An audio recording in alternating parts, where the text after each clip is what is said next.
So I mean, just talk about like your family life now. I mean, obviously you grew up in that environment to where you saw your dad waking up pretty early, and you couldn't figure out how the hell he's doing it. Now you're in his shoes, you're doing it now, and now you have the next generation, his grandkids in front of you.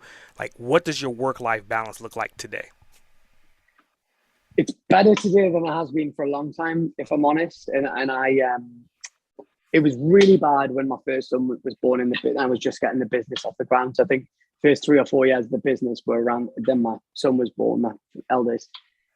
That was, I look back now and be like, I did not spend enough time with him. But when my second son was born, I remember sitting down with my wife and said, I ain't going to work weekends anymore. I'm done with weekends. And so genuinely to this day, I very rarely work at a weekend. I'll do some planning on a Sunday for the week ahead.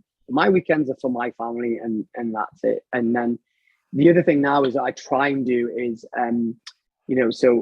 between like 5:30 and 7:30 at night, or 6 and 7:30, dedicated family time. So we try and have dinner together. Our younger son, I'll put to bed or put him in the bath or whatever, and like because you can't, and I've been fortunate. I have to spend a lot of time with people who are older than me who say to me, "You'll never get this time back.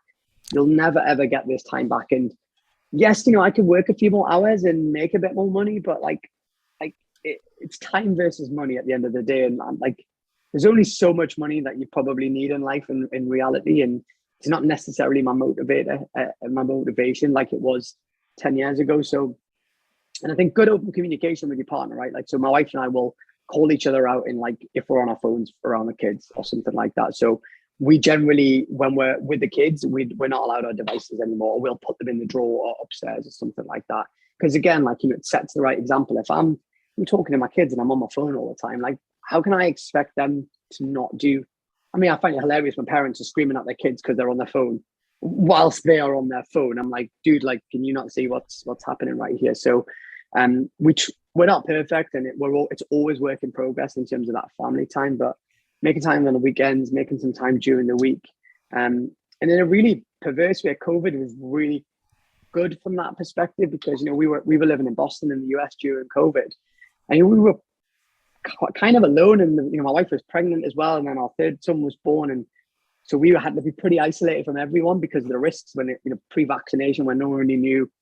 And the last thing we wanted was the wife and baby and to get sick and all that kind of stuff. And but I look back now and, like, we had like 3 meals a day together, right? We we had such quality time together. We're actually, now life's gone back to normal.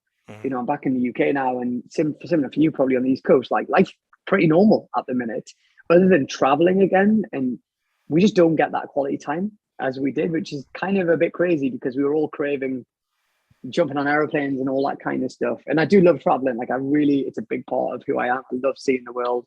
I love coming to the U. I'm in the US quite a bit. I love just traveling around. But you have to, again, back to what I was saying before, I feel like you have to be quite intentional Mhm. about your time with your family. And there's something in the book, and if you try and find the time, you'll never find the time. You got to make time. Like, there's a clear distinction between the two. You have to make time for your family, because you'll not find it, because you'll fill it with your inbox and your phone and your social media alerts, etc. Or great podcasts like yours, obviously.